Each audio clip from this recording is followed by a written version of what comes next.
Growing up, my ina was very strict with me. I wasn't allowed to date until late high school, go to parties, or basically go anywhere by myself. At the time, this felt unfair. Now I realize that my mother understood a reality that I did not.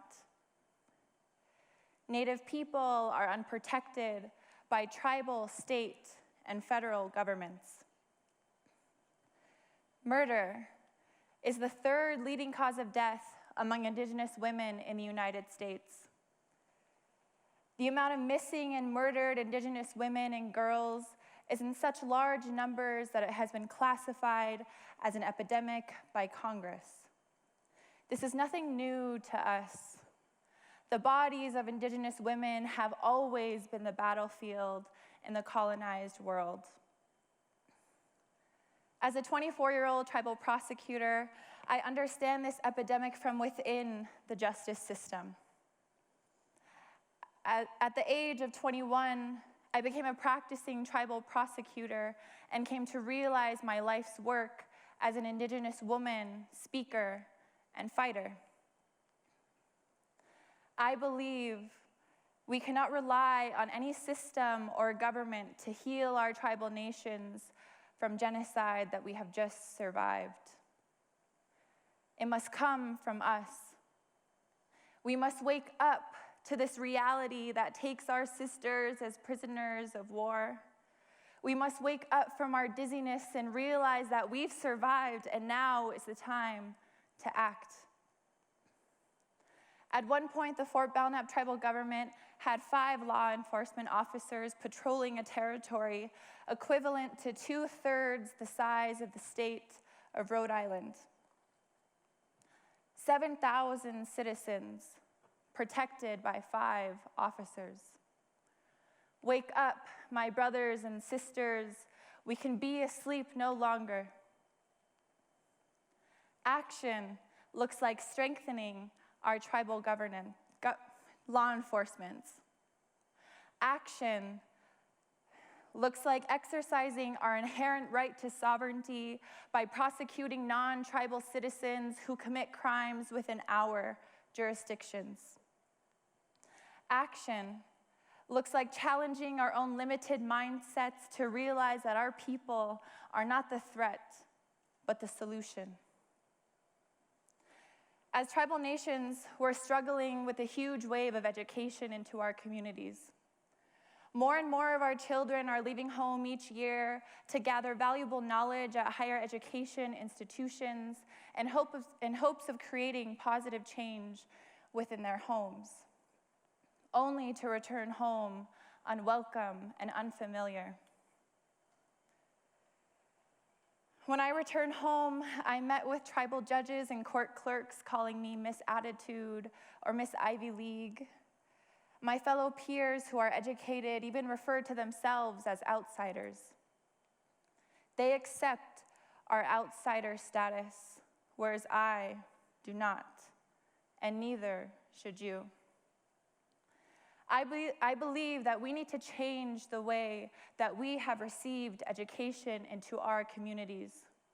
This begins when we challenge and self-reflect on our own perceptions of education and recognize the shift that has taken place. Historically, colonized education has been used as an assimilation tactic by the federal government to rob our children of their beautiful cultures, eloquent languages, and rich legacies. Education was weaponized against us. Now, our children are using it as a way to strengthen our tribal nations. I want all Indigenous people to hear me when I say, never give up on your people. No matter how unwelcome you feel, the truth is that we need you. And if no one has told you, I want you to hear me say now, I see your sacrifice. You are valuable and you are a powerful resource to the world. Now I want us to question the meaning of justice. The criminal justice system has led us to believe that justice is the limitation of freedom. The Fort Belknap Tribal Code of Law includes minimum sentencing requirements of jail time, probation, and fines.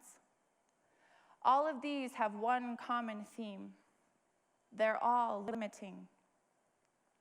This has led to our people being incarcerated at a rate 38% higher than the national average. In the state of Montana, we make up 1/3 of the federal caseload and only 6% of the population. I'm here to tell you that justice is not the limitation of freedom, but the liberation from the guise of American freedom. Justice is healing. Due to the horrific history of genocide, these dark legacies have left us with intergenerational trauma.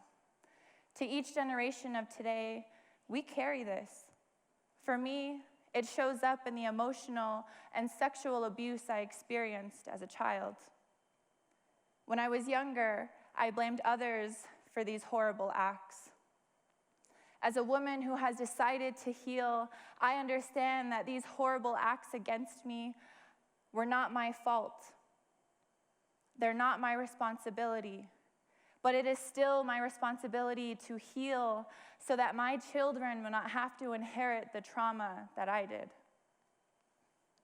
Once we acknowledge our trauma, we ultimately heal our nations from generational curses. The solution does not come from any system or government. The solution comes from us. As a prosecutor, I have defendants coming into my office every day asking for a lesser punishment. And each one of them makes me a promise that they won't recommit their crimes. After 3 years, I've learned to tell apart the ones who intend to keep that promise from the ones who do not. I would say I'm right about 9 out of 10 times, and I'll tell you how I know this. The one who approaches me with humility and accountability is the one who does not reoffend. The one who has taken responsibility for their part of the crime is the one I can trust to fulfill their promise. The one who continues to shift blame and ignore themselves is the one who continues to reoffend. Healing is about taking responsibility. Yes, our people are being murdered and going missing at a rate far too high. It is not our fault colonization has created this. It is still our responsibility to protect our people. Yes, Eurocentric education has been weaponized against us. The boarding school era is not our fault. It is still our responsibility to transform education into a catalyst for strength. Yes, the justice system has been used to take away our most precious resource to tribal sovereignty, our people.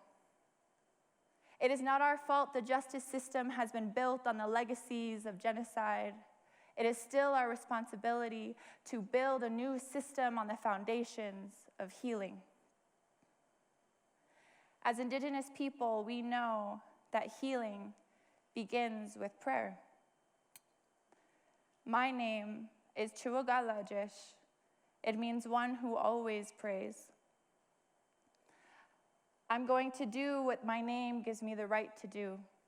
I pray for my people, and I meet my prayer halfway with action.